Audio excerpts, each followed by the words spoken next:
Welcome into Hawk Talk, ladies and gentlemen, alongside Jack Keffer. I'm Gabe Sustick. Hyannis falls to the Brewster Whitecaps 9-7. Jack, Hyannis made a huge comeback in the end, but we'll start at the beginning with John Gavin. 5 innings pitched from start high, 7 strikeouts, but a little bit of a struggles ended up with him with the loss. Yeah, he only gave up 3 earned runs, a 2-run home run from the shortstop and Gridley from Brewster, and that was really it for him. I mean, pitched 5 strong innings, gave up 8 hits, I believe, on Brewster ended up with 15 on the night. But really, he came out and pitched strong. There was just that one inning in the 6th that just errors kind of happened, some mental mistakes in the field. That led to 3 Brewster runs, and then they just kind of tacked on 1-2 more each inning afterwards, and that led to the 9 runs. But of course, you mentioned that big 9th inning from Hyannis is really what made the difference here. As really, they almost allowed the pipes to burst for Brewster.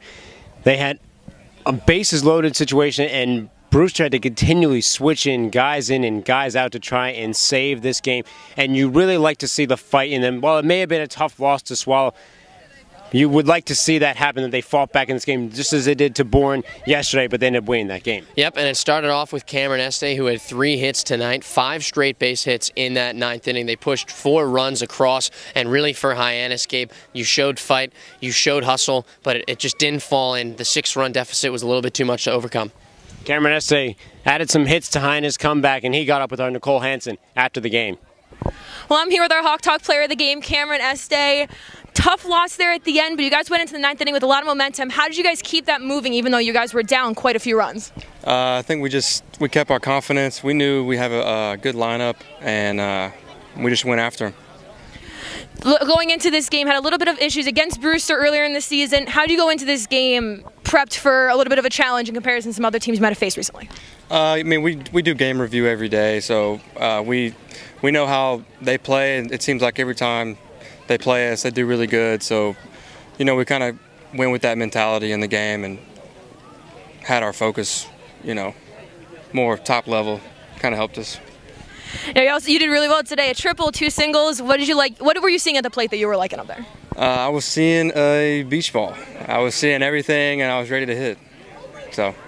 Lastly, you've been kind of rotating between an everyday player and an off-the-bench player, been more of an everyday player recently. How do you adjust your approach between those 2 different roles on the team?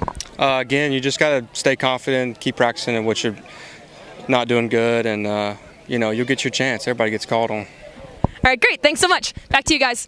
Thanks, Nicole. Now, Jack, Hyannis heads tomorrow to Falmouth, top in the West right now, and they will have an opportunity themselves. With Bourne still losing to Wareham, they could have a chance to jump Bourne tomorrow if Bourne is to lose and Hyannis is yet to win tomorrow. So still, big games going on before they reach the All-Star break. Yeah, the West Division is just really close right now, those bottom 4 teams, but Falmouth is running away. They've had great pitching all year, but really their hitting has come around in the second half of the season. Headed into the All-Star break, they have 15 wins on the season now, 15 after they lost to YD tonight.